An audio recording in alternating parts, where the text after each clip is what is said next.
Hi, my name is Leah Day, and welcome to this video for the Free Motion Quilting Project. It's time to get back to our pieced version of Express Your Love. We pieced this background with log cabin blocks and a simple star block. Of course, you can piece this however you want to, or not piece at all. A plain piece of fabric, whatever you like, would work fine as the background for this particular version of the quilt. Now, what are we learning next? Well, we are going to learn something that I am calling foundation piecing and applique. We're first going to foundation piece a lot of scraps into sections that are going to be used for her hair, and that's going to go over in this section of the quilt. I want to use a lot of different scraps because I love this scrappy look of blue, and I really want to carry that through the rest of the quilt, but with all the colors of the rainbow. So let's get started understanding how this technique is going to work and getting a good base for how we're going to create each piece. So here's what our goal is, and I know it doesn't look very clean. It's kind of scrappy and all the edges are kind of rough, but don't worry. This is just this one step in the process. But how do we get here? Well, the very first thing that we have to do is take the pattern for Express Your Love and add a little bit more graph paper to the edges. If we refer back to the original graph and this little tracing paper overlay I made, you can see this is the original size of the goddess, and this is how big we pieced our background. And so we really need to expand the size of the goddess pattern so that way it fills the space completely. And how I did that was very simple. All I did was I took large graph paper. It's 1-inch graph paper. You can get tablets of it at any office supply store. I cut the pages out and just cut strips, and I needed a nice wide strip on this side where her hair is. I needed a narrow strip on both the top and the bottom, and then another narrow strip on the opposite side. Now, if you're looking for just a general size to add, a general amount of graph paper, extra paper to add to your goddess, I'd say about 6 inches on all sides is going to be more than enough space to expand this design. And why are we doing this? Simply so she matches up with the background we're going to put her on. Okay, so once you add your graph paper, all you have to do is extend these lines. So you can see her hair was ending right here. I just took that curve and continued it. Just like that. It was very, very simple. And I mean, if this is totally scaring you, please understand that this can be different for everyone. You could take that line and come down this way with it, and that's perfectly fine. This is one of those things where we're taking a pattern and modifying it and making it work for the technique that we're using. It's not going to be something that really there's a right or wrong. Please understand that this is one of those things where you look at it and you say, okay, well, I added 6 inches of graph paper and I want the line to go like that. And that's fine.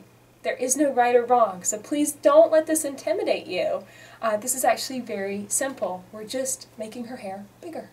Okay, so once you get your pattern all laid out like this and you have each piece set up, the next step is to take some fabric. And I am using just white muslin, and I'm going to slide her over so you can see it's this section right here that I'm working with. And all I did was simply lay the muslin on top, and because it's white, I was able to see through it even without my light boxes. I was able to see through it and just simply trace the outline with a pen. And don't worry about what kind of pen that you use. This is going to be completely covered up in fabric, so it doesn't matter what kind of pen you use, whatever is on hand, fabric pen, not fabric pen, doesn't really matter. I think I used a micron pigment pen, but really anything will work.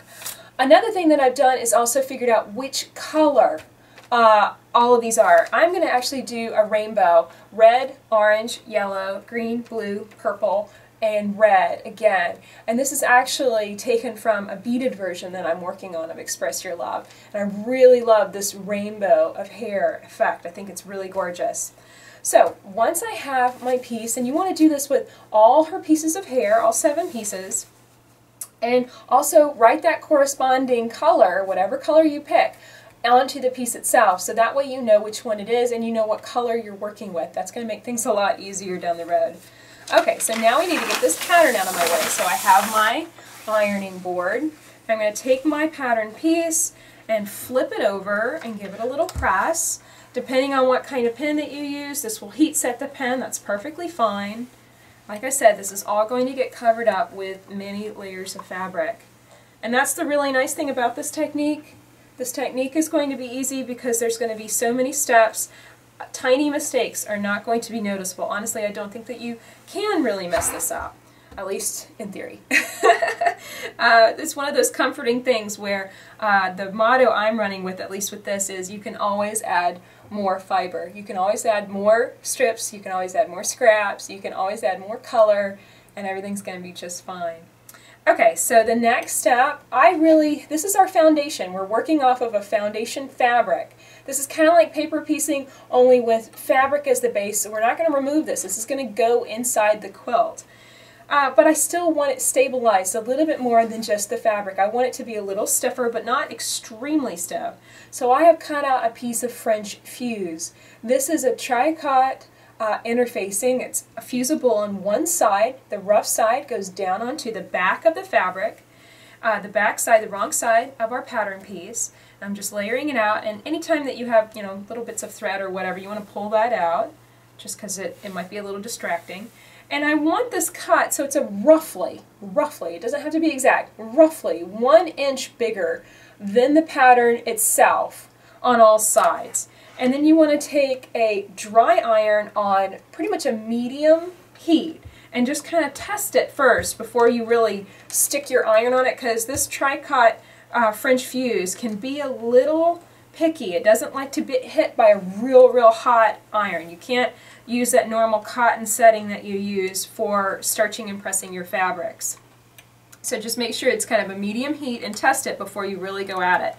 And then I'm just really gently pressing this in place, ironing this in place, so that way we have a nice stabilized base to work with. And you can take this, now that it's right here, and I can still see roughly through it where my line is, and I want to take my pen and actually mark those lines through the French fuse, because this is actually going to be the side that we see.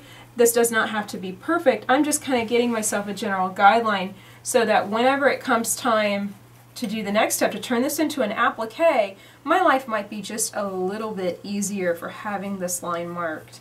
If you forget to do it, don't worry about it.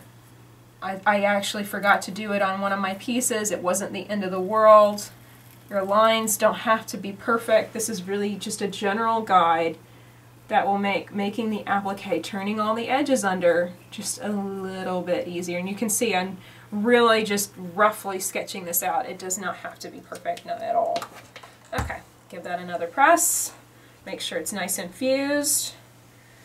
And at this point, if you wanted to trim this down, you certainly could. I might come in here and just trim this up.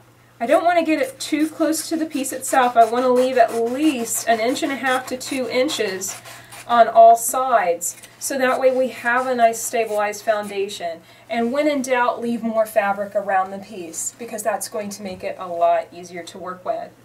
So this is the base, and the next step is to add our scraps. And I'm going to challenge myself to come up with many different patterns for how these scraps go on. In this particular red version, I started with a diagonal and worked my way forward, and then as I came into the curve, I started making them kind of do this triangular curve, so that the pieces themselves curved up this way. And so this was just one fun texture that we're going to learn. I really want to come up with 6 different textures that you can come up with: strips, scraps, foundation piecing on this piece that we have just created.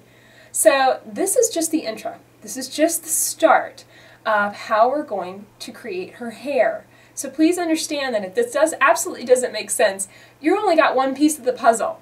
So we are going to be learning far more about this technique in the coming weeks. We're going to learn many different ways of piecing with scraps and using up our scrap stash in a very interesting way. So I hope that you will tune into that and also get your pattern ready. This is one of those things where you're taking something that I've given you for free, the original pattern for free, and now I'm asking you to make it bigger and to make it your own. So get to it. My name is Leah Day, and this has been a video for the Free Motion Quilting Project. Find hundreds of videos on free motion quilting and fun projects like this at freemotionproject.com. Until next time, let's go quilt.